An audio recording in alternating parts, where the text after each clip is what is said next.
جب رمضان مبارک کا مہینہ آتا تو آقا علیہ السلام باقاعدہ طور پہ اس کی بشارت دیتے، خوشخبری دیتے۔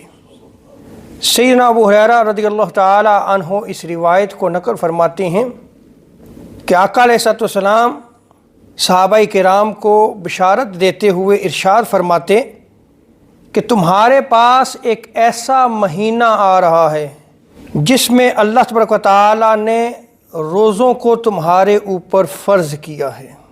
اس میں جنت کے دروازے رب تعالی کھول دیتا ہے اور جہنم کے دروازوں کو رب تعالی بند فرما دیتا ہے۔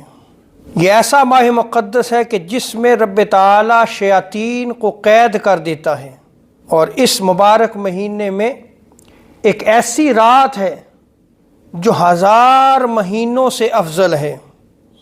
اور آگے آقا علیہ السلام ارشاد فرماتے ہیں کہ جو رمضان مبارک کی خیر سے محروم رہا گویا وہ ساری بھلائیوں اور خیر سے محروم رہا۔